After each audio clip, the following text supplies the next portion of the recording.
अस्सलाम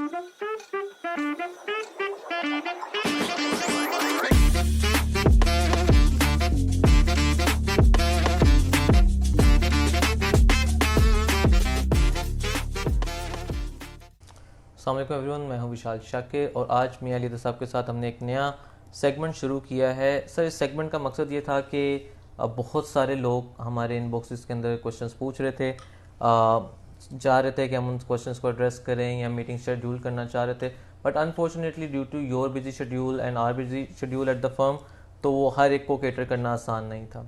तो I had this idea in my mind कि अपनी MMGLA टीम को हम डिप्लॉय करें और कुछ इस तरह के questions, like these are hundreds and thousands of queries, तो उसमें से हम कुछ पिक कर लेंगे और वो क्वेश्चंस जो related to your area of expertise है, that is criminal law and constitutional law, तो उसके मुतालिक वो क्वेश्चंस हम आपको पुट फॉरवर्ड करेंगे। For the purpose of anonymity हम उनके नाम रिवील नहीं करेंगे, सो उस चीज़ में हो जाएगा। And one disclaimer that we want to give here, that this is not marketing, this is not soliciting, and we are not advertising MMGLA। This is due to stern request from the public कि हमारे questions को भी address किया जाए। And as a lawyers we believe that this is our way of giving back to the community कि हम उनके कुछ क्वेश्चंस को, not all but for all those जिसको हम केटर कर सकते हैं इन द लिमिटेड टाइम, उनको केटर किया जाए। विद योर परमिशन सर, मैं शुरू करना चाहूँगा। एक खतून है, तो उनके भाई को 1300 ग्राम चर्च में गिरफ्तार किया गया है। And since she is asking कि अगला प्रोसीजर क्या होगा, कैसे होगा, क्या इतनी ग्राम के ऊपर बेल मिल सकती है या नहीं। अच्छा विशाल, इससे पहले कि मैं आपकी बात का जवाब दूं, ये वो प्रोपोजिशंस हैं, यानी हम कोई एडवाइस नहीं कर रहे किसी को और किसी किस्म का डिसीजन, हम जजमेंट्स को डिस्कस करेंगे। हम अगर मैं एज अ ले पर्सन इस प्रोपोजिशन को देखूं तो कैसे देखूंगा। Although I have the plan and idea कि नारकोटिक्स के लॉ के ऊपर मैंने एक डिटेल्ड वीडियो करनी है, क्योंकि इसमें 2-3 जजमेंट्स बड़ी कमाल की हैं समझने वाली। एक सेफ कस्टडी वाली है, उसके बाद फिर वो जो क्वांटिटी का लेवल है वो उसके हिसाब से है, और अब जो नया लॉ बन गया वो नया जो थ्रेशोल्ड आया उसके मुताबिक क्या है। बट हैविंग सेड दैट, देखो जो इन्होंने पूछा जी 1300 ग्राम में उनकी हो सकती है कि नहीं हो सकती, लाहौर हाई कोर्ट को देख लो, honourable supreme court of Pakistan को देख लो। अभी एक लेटेस्ट जजमेंट आई है जस्टिस काजी फाइज ईसा साहब की, जायद Sarfaraz Gill versus the state, available on supreme court website. तो उस जजमेंट को पढ़ने के बाद आपको आइडिया हो जाता है कि नारकोटिक्स का लॉ बहुत तेज़ी से आगे दोबारा चेंज होने जा रहा है, क्योंकि काजी फाइज ईसा साहब, honourable chief justice of Pakistan, ने कहा कि जब भी आपने रिकवरी करनी है तो उसकी विजुअल वीडियो रिकॉर्डिंग होनी चाहिए, so that it can be substantiated कि जेन्युइन ये केस था या ये किसी एनिमोसिटी में आके पुलिस वालों ने प्लांटेड केस तो नहीं किया। सो वो एक जजमेंट बहुत ज़बरदस्त है जिसके अंदर एक ह्यूज क्वांटिटी के अंदर बेल ग्रांट की गई है।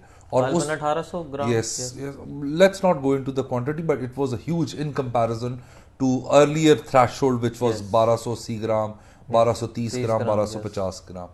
और उसके बाद again without coating the exact citation, Lahore high court की वेबसाइट पे अवेलेबल भी हैं। अब अमजद रफ़ीक साहब ने एक जजमेंट दी है, उसके बाद अज़ीज़ जावेद गुराल साहब ने जजमेंट दी है, अनवारुल हक पन्नू साहब ने इसके ऊपर एक जजमेंट दी है, जहाँ पे उस थ्रेशोल्ड से ऊपर जाके ये बेल ग्रांट हुई हुई। और उसके अंदर भी सबसे इंपॉर्टेंट बहुत सारे फैक्टर होते हैं कि पहले प्रीवियसली कन्विक्टेड नहीं है, उसके बाद एक सर्टन टाइम तक उसने जेल टाइम गुजार लिया हुआ। So it varies case to case, but जो थ्रेशोल्ड था उससे लिमिट काफ़ी ऊपर जा चुकी है जायद सरफराज गिल के पास, बाद वाला जो केस है उसके पास। बिल्कुल ठीक है। और हम अपने ऑडियंस को बताते चलें कि in law there is not like 1+1=2, it's like very subjective approach है। और कुछ डॉक्यूमेंट्स भी ऐसे होते हैं जिसको देखने के बाद इवैल्यूएशन की जाती है कि आपका केस किस स्टेज के ऊपर खड़ा है और कितनी चीज़ें आपको सपोर्ट करती हैं लॉ में और कितनी चीज़ें फैक्ट्स में सपोर्ट करती हैं। एंड मोस्ट इम्पॉर्टेंटली विशाल, जिसका भी ये सवाल है,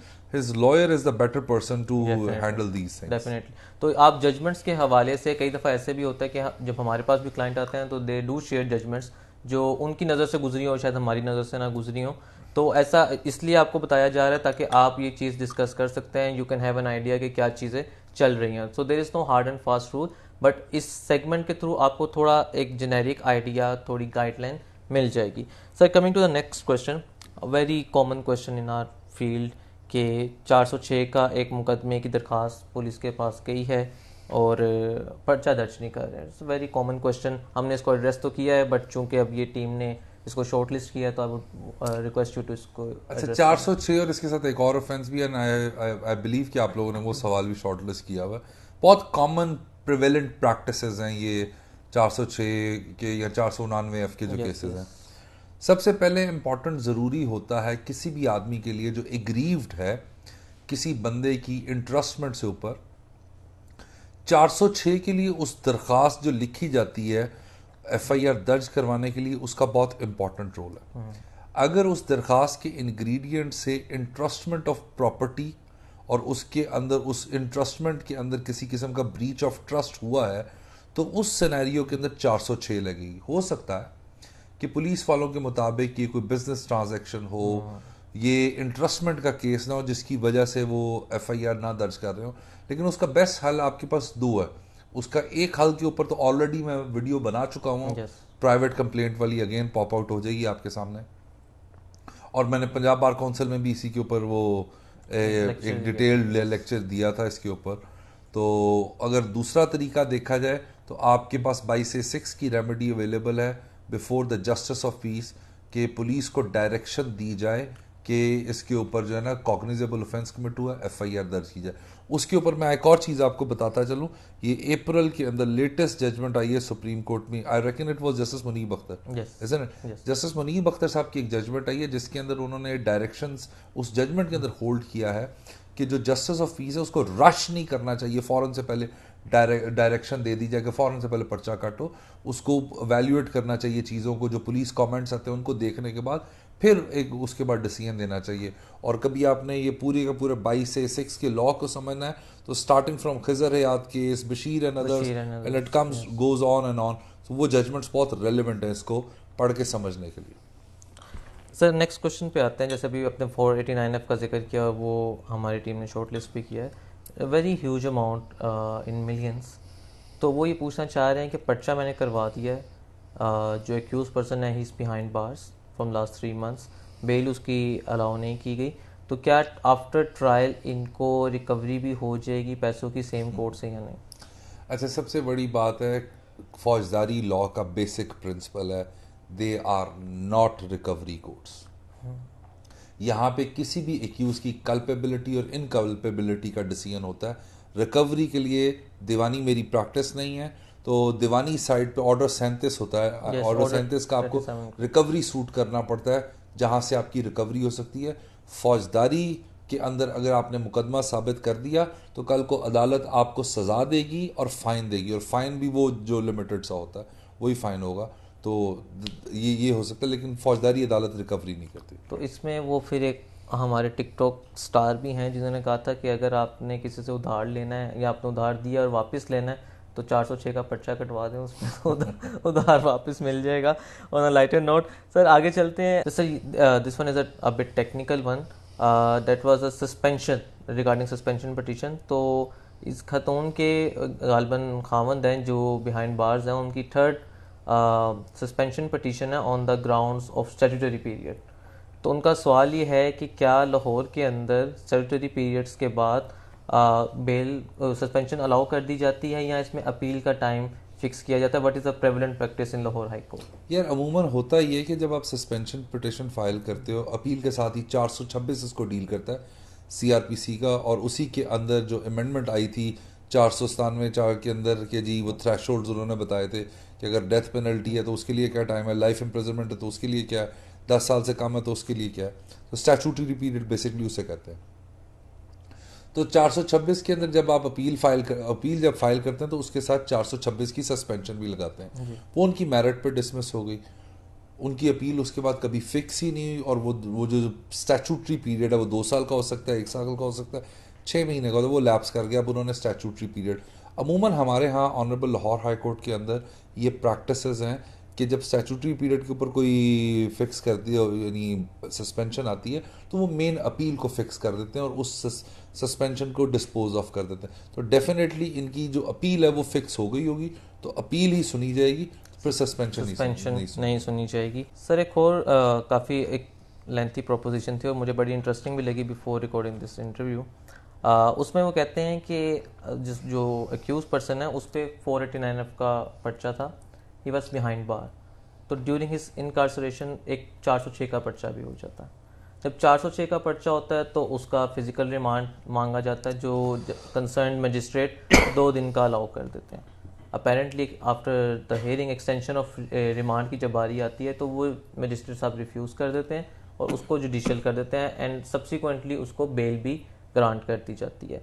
जो एग्रीव पार्टी है कंप्लेनेंट, वो जाते हैं कंसर्न एडिशनल सेशन जज साहब के पास इन रिवीजन, और वो उस ऑर्डर को असेल करते हैं वहाँ पे ऐसा होता है कि एडिशनल सेशन जज साहब डायरेक्शन देते हैं मजिस्ट्रेट को कि तुम ये बेल कैंसिल करो, उसका रिमांड वापस दो और इससे रिकवरी इंश्योर कराओ।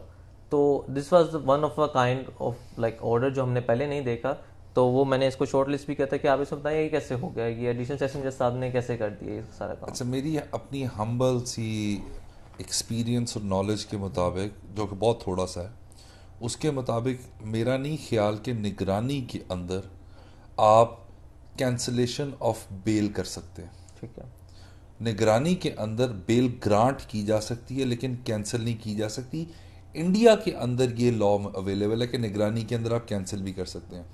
और इन जज साहब का जो एडिशनल सेशन जज आपने बताया, उन्होंने मजिस्ट्रेट को जो कहा है, डायरेक्शन दी है, दैट इज़ मेरी हम्बल अंडरस्टैंडिंग के मुताबिक वो नहीं दे सकते, क्योंकि कैंसिलेशन ऑफ जमानत के लिए जो मैकेनिज्म अवेलेबल है वो सिर्फ और सिर्फ 497(5) CRPC के मुताबिक है, और वो मिसयूज अब्यूज़ ऑफ अथॉरिटी और misuse and abuse of bail जो ग्रांट की है उसके अंदर हो सकता है, या इलीगैलिटी ऑफ ऑर्डर के ऊपर हो सकता है, एब्सकॉन्डेंस के ऊपर हो सकता है, टेम्परिंग विद प्रोसिक्यूशन एविडेंस के साथ हो सकता है। वो ग्राउंड्स 497(5) में। So it doesn't make any sense कि वो डायरेक्ट कैसे कर सकते हैं कि वो बेल को कैंसिल कर दिया जाए जो ऑलरेडी ग्रांट हो गई। और एक चीज़ मेरी बड़ी वो जहन में क्लिक कर रही थी कि रिमांड तो एक स्टेट का पावर है, उन्होंने लेनी है।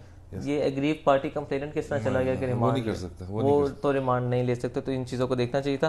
सर क्वेश्चंस तो मैंने लिमिटेड रखे हैं because of your shortage of time. एक कमेंट मेरी नज़र के सामने से गुजरा, बड़ा मज़ेदार सा। गालबन हमारी पिटीशन जो है वो बड़ी आजकल चर्चा में है, तो ऐसे कुछ यूट्यूब सहाफ़ियों की वीडियोस मेरे सामने से गुजरी, तो मेरा नहीं ख्याल उन्हें पिटीशन पढ़ी भी थी। It was a bit technical petition, तो उसको पढ़ने के लिए भी थोड़ा वो लीगल माइंड चाहिए था। हमें हफ्ता लगा था उसे ड्राफ्ट करते करते। तो उन्होंने बस पढ़ के ना कहा, उन्होंने कहा यार ये वकीलों ने, ये मियां अली हैदर और विशाल ने मिलके वकीलों के टिकटॉक पे बैन लगवाया। और एक साफ़ी तो इस हद तक चला गया, मैं उसका कमेंट भी पढ़ रहा था, उसने अपनी वीडियो में बोला कि इन्होंने मतलब अपनी वीडियो चलाने के लिए बाकियों की वीडियोस बंद करवा दी हैं और अपनी वीडियो चला रहे हैं, डबल स्टैंडर्ड की गेम कर रहे हैं। तो we are discussing it on a lighter note because we know that apparently they didn't even bother to go through the petition, but चूंकि एक जनरल पब्लिक भी देख रही है और लाइटर नोट पे बात हो रही है, तो मैंने कहा सोचा आपके इस पे कमेंट लूँ मैं, क्या कहना चाहता हूँ। यार देखो, जाहिलियत का ना कोई इलाज नहीं है। पहली बात, इंसान अनपढ़ हो कोई मसला नहीं है, कोई बात। दुनिया में बहुत बड़े बड़े आदमी, आपको अनपढ़ आदमी भी बहुत ग्रेट मिले होंगे, लेकिन बंदे को जाहिल नहीं होना चाहिए। फर्स्ट ऑफ ऑल, ये जो पिटिशन है Vishal Shakir versus federation of Pakistan, ये फाइल की गई थी, और इसकी प्रेयर क्लॉज को अगर कोई पढ़ ले, ये सिर्फ और सिर्फ एक्सक्लूसिवली 2 इंसिडेंट से जिनके कॉन्सिक्वेंस में जिसने मुझे ट्रिगर किया जो हमने फाइल की। एक वो जो डिलीवरी बॉय केस था, और दूसरा वो जो डिफेंस में जो नेग्लिजेंट कार रैश ड्राइविंग वाले जो लोग जिनकी डेथ हुई थी उससे।